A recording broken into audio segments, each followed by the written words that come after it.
¿Yo cómo trabajo la arquitectura por capas? Primero voy a crear un proyecto.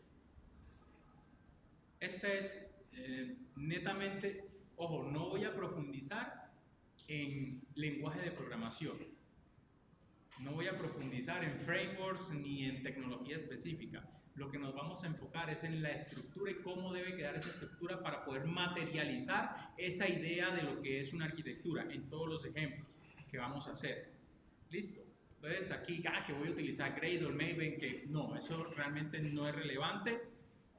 De pronto sí hay que dar tipsitos aquí, igual sea un proyecto Gradle o sea un proyecto Maven, por ejemplo, pues lo que nos va a permitir esa tecnología es poder automatizar ciertas tareas y poder manejar las dependencias de librerías en mis proyectos. ¿Por qué necesito manejar las dependencias de las librerías en mis proyectos? Porque una capa depende de otra capa, ¿cierto? Entonces es mucho más fácil cuando yo puedo hacer esas referencias de manera centralizada, no tener que estar configurando muchas cosas para poder hacer las referencias y las dependencias entre las diferentes capas. Entonces es bueno tener un framework que se encargue del manejo de esas dependencias, como lo es Gradle o como lo es Maven, ¿okay? Como lo es Ivy, como lo es... Bueno, vamos a empezar con un proyecto Java, le voy a poner un nombre. Esto lo voy a llamar despacho, línea directa, despacho. Entonces, esto es un solo proyecto. Ya ahí debo tomar la decisión. Ustedes, dentro de la arquitectura, ya la arquitectura tiene varios niveles y tiene varias vistas. ¿Sí? Entonces, debo empezar a pensar en la arquitectura de despliegue. Una cosa es la arquitectura lógica y otra es la arquitectura física. Cuando yo hablo de arquitectura por capas, estoy hablando de arquitectura lógica. O sea, particiono mi aplicación en elementos que van a definir cuál es la responsabilidad de cada uno, o en unas secciones que van a definir cuál es la responsabilidad de cada uno de los elementos en esa sección. Eso lo hago de manera lógica. O sea, yo puedo tener un chorizo de aplicación, como se hacía antes en .NET, que uno tiraba todos los CS en el root, ¿cierto? No tiraba toda esa vaina ahí en el root, pero lógicamente tú decías, hombre, es que estos componentes son los de la lógica de negocio, porque tienen la responsabilidad de hacer lógica de negocio y no tienen ninguna otra responsabilidad. Estos son los de presentación, ya sea que le pongo otro nombre, les termino en presentation o los termino con business logic, y se van a encargar solo de los elementos de presentación. Y estos acá, a pesar de que están en la misma estructura, tienen toda la parte de acceso a datos. Lo mismo en PHP, ¿cierto? Yo no necesito tener una estructura de carpetas para poder garantizar que mi aplicación cumple con la arquitectura por capas. Es desde la perspectiva de responsabilidad de cada componente. ¿Okay? Entonces yo puedo tener todo aquí tirado en un solo proyecto. ¿Eso qué me va a decir? Si yo tengo todo tirado en un solo proyecto, quiere decir que al momento de implementar la arquitectura de implementación o la arquitectura física, la arquitectura de despliegue, todo va a quedar en un solo proyecto, en un solo despliegue. Entonces es diferente la arquitectura por capas a lo que es la arquitectura de despliegue. La arquitectura por capas no es una arquitectura de despliegue, es una arquitectura de asignación de responsabilidades. Cuando yo mapeo esa arquitectura por capas a la parte física, al despliegue, yo puedo hacerlo monolítico o puedo hacerlo distribuido. ¿Listo? O bueno, o puedo hacerlo multinivel. Listo, tengo esas tres. Monolítico, que es un tipo de arquitectura que tiene sus ventajas, sus desventajas, quiere decir que todos los componentes, a pesar de que conceptualmente tienen diferentes responsabilidades, están en el mismo elemento de despliegue y están en la misma máquina con los mismos recursos. Esto les puede parecer poquito de pronto, pero es muy relevante para tomar esa decisión. ¿Qué beneficios tiene que sea monolítico independiente de si tú lo haces en arquitectura por capas o no?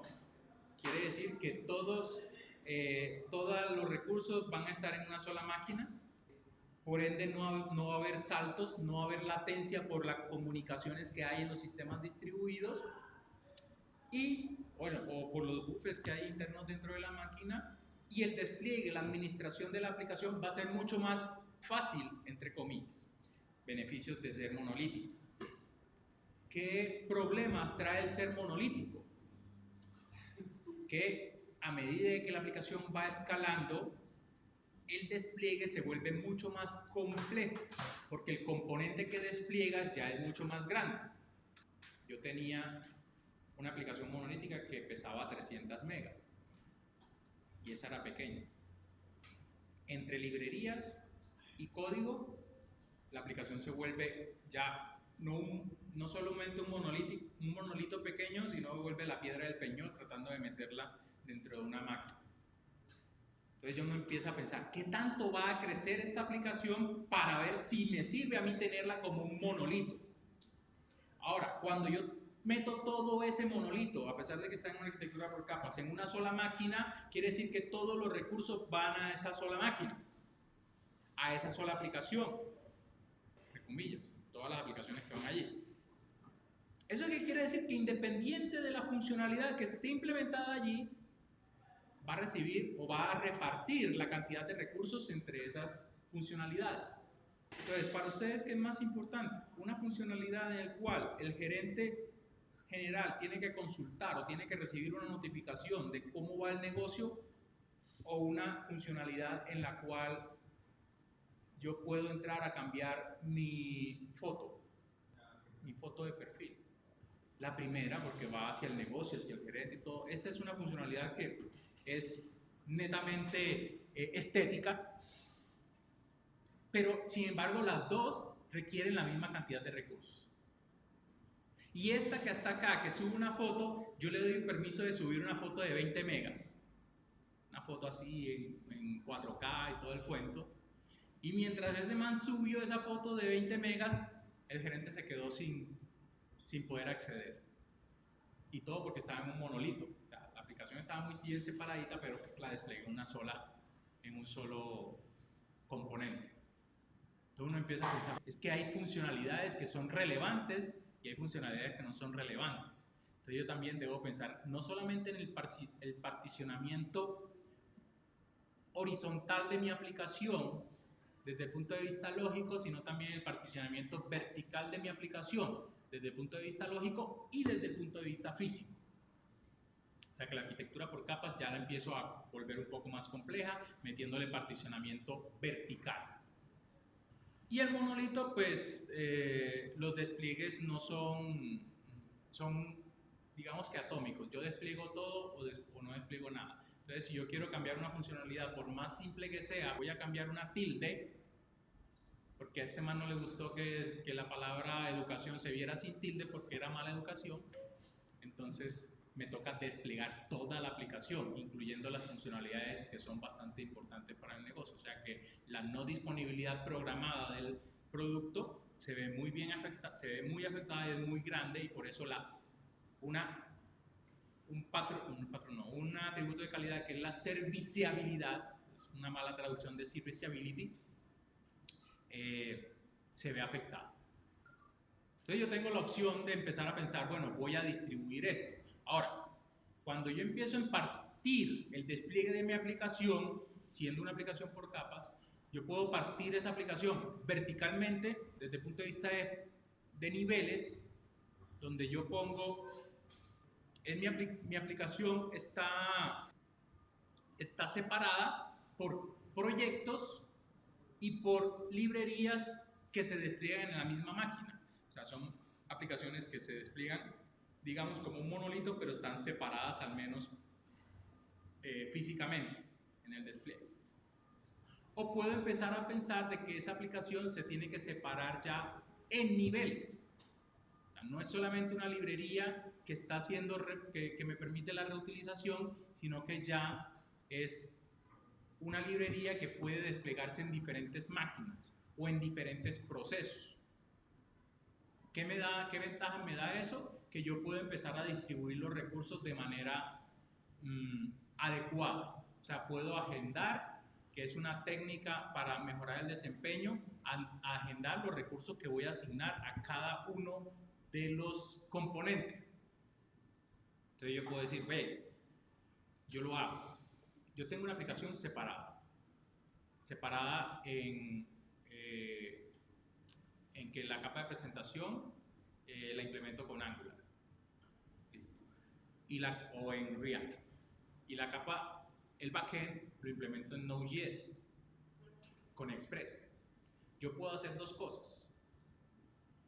Había un error que hacían mis desarrolladores y es que, yo les dije esto, ponían al servidor Express a entregar la aplicación Angular, la aplicación React.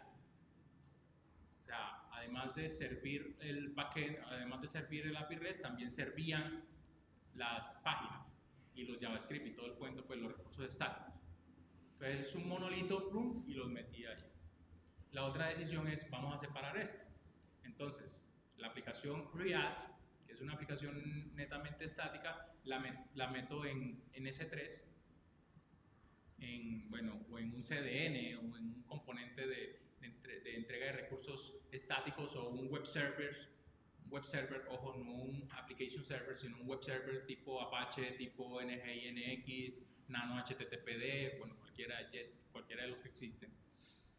Y el backend lo monto en Node.js, solo con Express en una maquinita con Docker.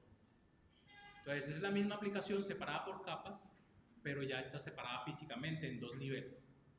Beneficios que me trae esto, miren que hay una asignación de responsabilidades clara.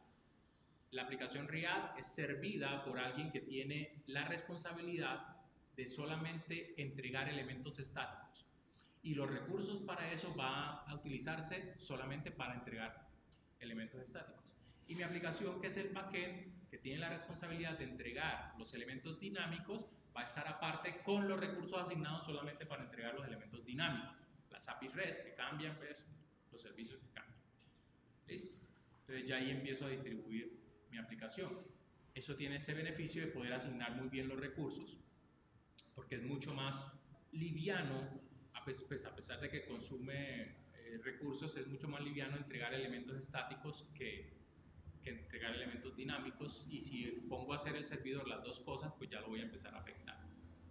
Por eso, cuando ustedes hacen aplicaciones, por ejemplo, en ASP.NET o en Java con Java Server Faces, no con tecnologías disparejas, sino con la misma tecnología, tiene que empezar uno a pensar cómo hacemos para distribuir, de que la lógica de presentación, todo lo que sea interfaz de usuario, quede aparte de lo que es el backend.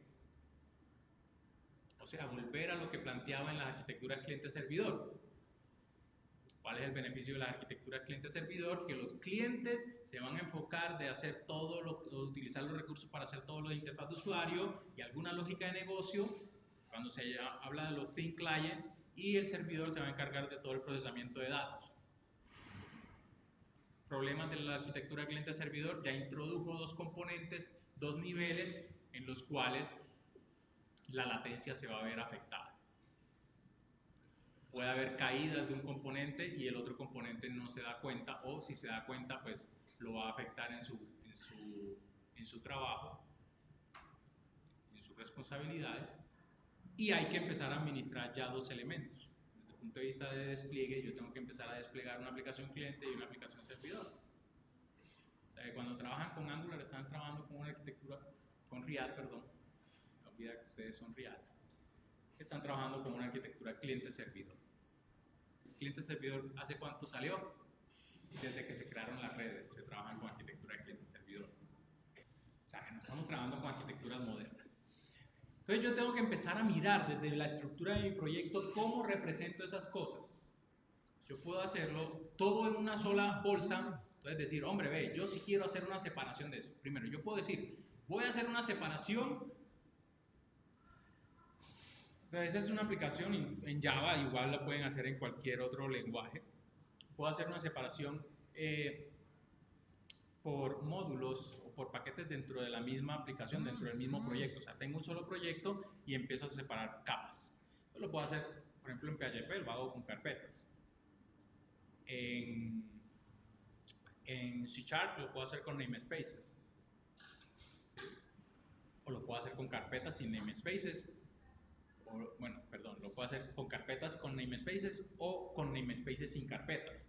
Porque En .NET o en Java, en C Sharp no es la estructura del proyecto, la estructura física no tiene que corresponder a la estructura lógica. Lo mismo pasa en PHP. Entonces, yo puedo también tener namespaces en PHP, las últimas versiones de PHP, y tener todo tirado a una sola. Entonces, acá en Java la estructura sí es rígida. La estructura de paquetes, que es una forma de separar, va conforme a lo que es la estructura física de carpetas. Entonces yo puedo separar mi aplicación por carpetas o por paquetes. Es la misma cuestión. Yo creo un nuevo paquete. En este primer ejercicio de arquitectura por capas voy a separar la arquitectura por capas por paquetes. Los paquetes, digamos que uno puede hacer la analogía de que es un módulo. Entonces vamos a tener 3 módulos, que cada módulo es una capa. Entonces yo puedo tener línea directa, con línea directa, esta es la aplicación de despacho y este es la capa de datos. Listo. Entonces ya ahí van a estar todos mis componentes que tienen que ver con la parte de datos. Otro paquete, lógica de negocio, y otro paquete que es la presentación. Voy a hacer una aplicación, ya empieza uno a pensar, bueno, ¿cuáles son las capas de mi aplicación? Entonces yo digo, es que toda la aplicación va a estar en la misma tecnología, en el mismo despliegue, pues yo aquí tengo que pensar en la capa de interfaz de usuario. Entonces yo digo, bueno, voy a hacerlo acá también, la capa de presentación. Listo, 3 capas.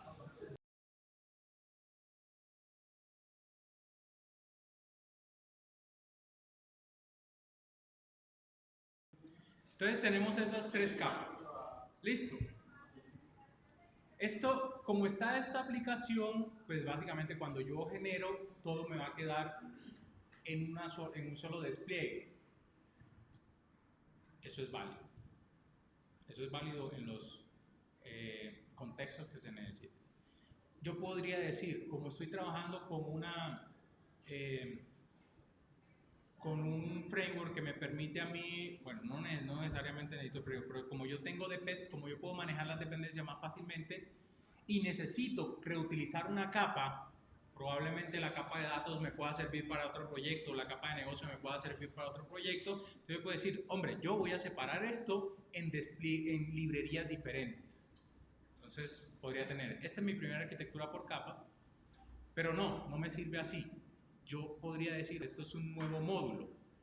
Y aquí como nuevo módulo, que ya sería un subproyecto, así como cuando ustedes manejan en .NET una solución y en la solución tienen diferentes proyectos, pues yo puedo decirle, este es el subproyecto de datos. Te genera un compilado diferente. Realmente lo que estoy haciendo es separando por carpetas. Es que depende, si es una aplicación pequeña en la cual no hay reutilización, yo podría tener todas mis capas en un solo nivel. Si es una aplicación que no requiere mucha arquitectura, exacto, mucha arquitectura, ni una estructura muy compleja, porque es una aplicación, por ejemplo, tipo CRUD, de pronto hasta ni necesita una capa de negocio, sino que son 2 capas. O si es solamente si es solamente una aplicación que expone servicios de datos, solamente necesito una capa de servicio y la capa de datos. No hay capa de negocio porque no hay validación semántica de la información, hay validación sintáctica, que un dato no venga nulo, que un dato no sea cero, bueno, o que la fecha sea correcta. Esto para este ejercicio pues lo voy a borrar.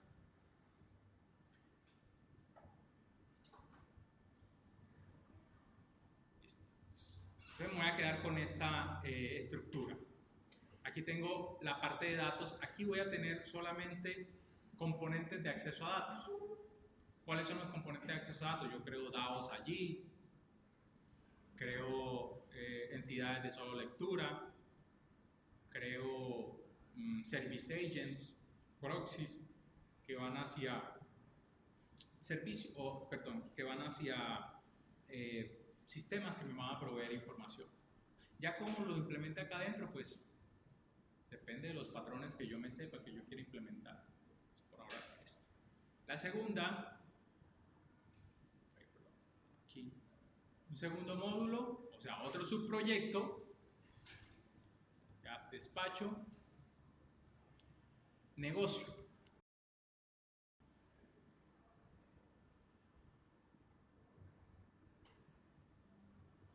Y el otro subproyecto, mismo,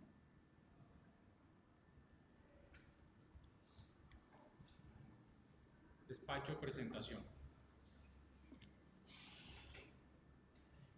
Uno diría, listo. Comúnmente, pues en aplicaciones anteriores, pues uno dice, ah, sí, ese es el componente de presentación, bueno, claro.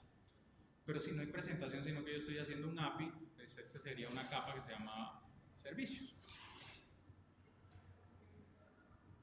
Vamos, yo voy a hacer esta aplicación, es una aplicación que va a ofrecer servicios a otros y no requiero tener capa de presentación. Y empiezo la implementación.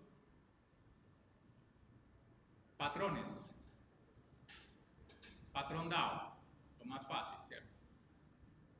Entonces, en la capa de acceso a datos, yo creo mi patrón con línea directa, punto, datos, punto DAO. ¿Cómo es un DAO? ¿Cómo es el patrón DAO? ¿O qué busca el patrón DAO? Lo podemos hacer tan simple o tan complejo como querramos. Sí, componentes que van hacia la base de datos y que por lo general uno hace un mapeo uno a uno con tablas o elementos persistentes de la base de datos. Entonces lo podemos hacer tan simple o tan complejo como querramos. Tan simple es, si yo sé desde mi negocio que es un solo tipo de base de datos que no cambia, yo hago una interfaz y un componente implementador de esa interfaz. Pero si mi arquitectura me dice, no, es que aquí la base de datos evoluciona. ¿Cómo así que evoluciona? Sí, es que probablemente nos pasemos de SQL Server a Oracle o de pronto venga otro negocio y lo requiera en MySQL. No, es que Pacific trabaja con Oracle y Carmel trabaja con MySQL y ¿cuál es el otro? Trabaja con Postgres. ¿Sí? Entonces, cuando yo necesito múltiples bases de datos, ya ahí estoy pensando en un patrón que se llama estrategia.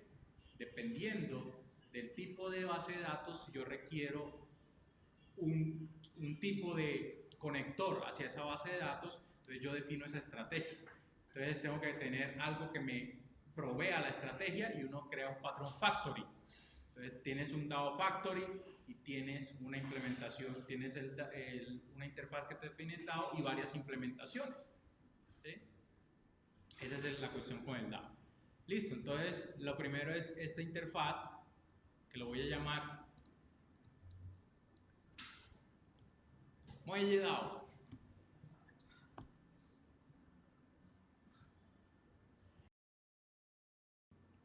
Como esto se mapea con una tabla y las tablas son en plural,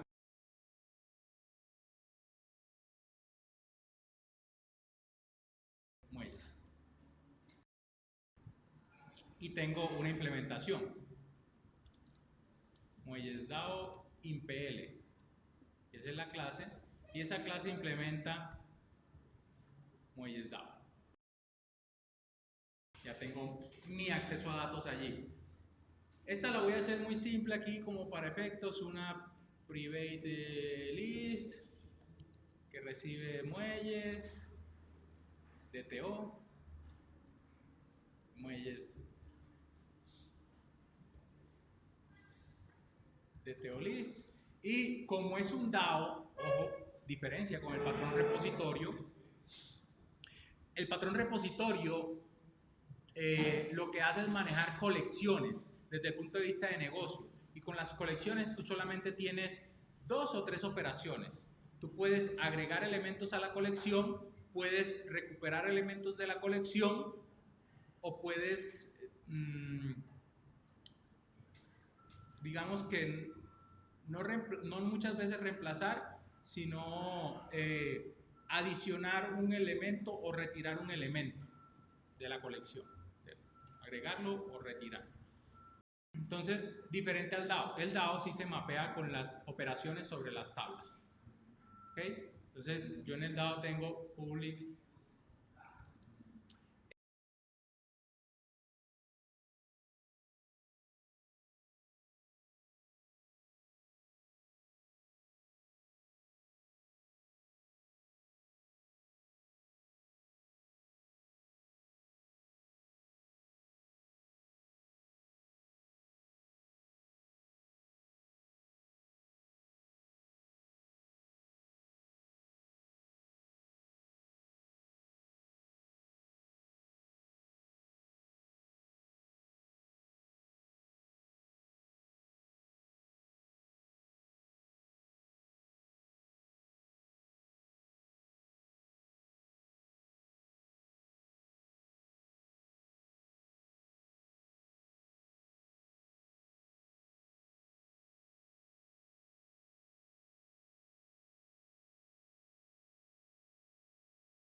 Listo, características aquí de esto, pues básicamente miren que todos estos retornan void y este retorna algo. Esto quiere decir, pensando en lo que es segregación de comandos y queries, solamente debemos tener los métodos que modifican datos no retornan nada, los métodos que consultan datos retornan algo. Los que consultan datos retornan. Eso es un principio del desarrollo de software, pero bueno, una buena práctica del desarrollo de software, que es separar comandos de queries, y ahorita lo vamos a ver en otra arquitectura. Listo, ya ahí, entre comillas, terminé con mi patrón DAO. En la capa de negocios, pues yo tengo los negocios, tengo, digamos, un validador del muelle, no sé, o un interactor. Es lo mismo, siempre empezamos con una interfaz. En la capa de negocio yo puedo tener fachadas. Las fachadas de negocio o las interfaces de servicios. Entonces yo voy a crear una fachada. Por lo general uno tiene una sola fachada por un dominio de aplicación. Uno dice, esta es la fachada de muelles.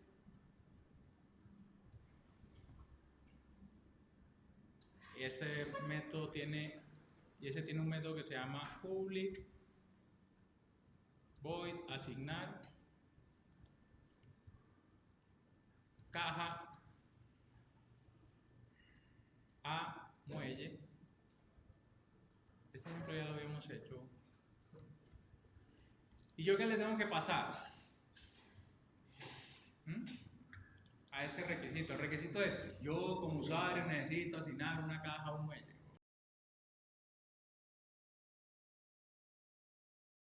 Necesito la caja y necesito el muelle. ¿Cierto?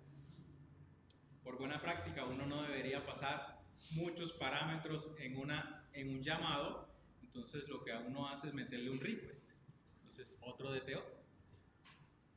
Asignar caja a muelle DTO. DTO. Listo. Eso es lo que recibe. Y ya implemento el componente. Entonces yo le digo muelles fachada implementation y eso implements muelles fachada. Entonces yo necesito es asignarle la caja al muelle, entonces ese supuesto DTO debería obtener la caja de allí, entonces DTO.getCaja.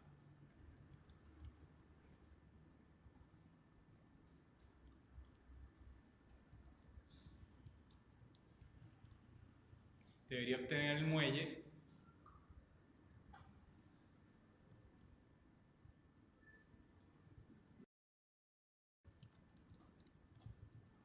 El ID del muelle. O sea, lo obtengo de los parámetros que me mandaron de afuera. ¿Cierto? Y ahora sí lo voy a obtener de la base de datos y asignarle esa caja a ese muelle. Y bueno, muelle, TTO, muelle, es igual a DAO.get.obtener, pasándole el ID del muelle. ¿Y ese dado de dónde aparece? Pues ese dado ya lo creé, pues lo voy a utilizar.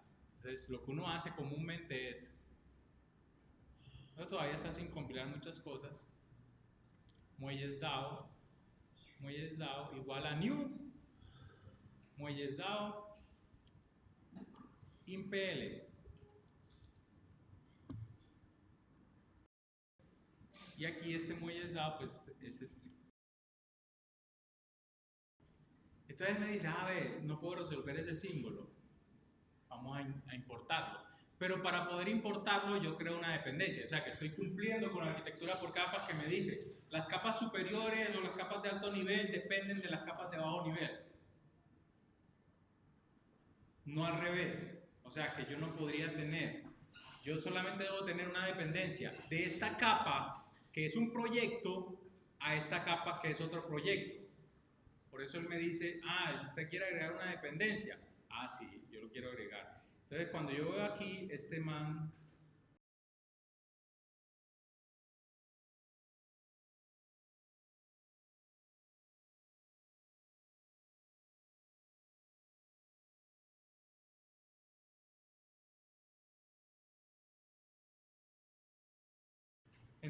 Cuando veo las dependencias del proyecto, él me va a decir que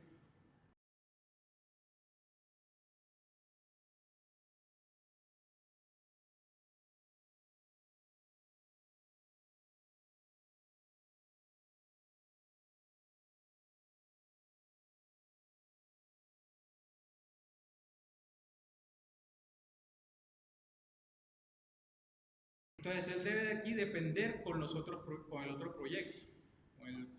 Aquí está, la dependencia. Entonces, el main de datos negocio, que es como maneja este IntelliJ, depende del main de despacho de datos. Eso es lo que él crea allí. Listo. ¿Y este DTO dónde debe ir?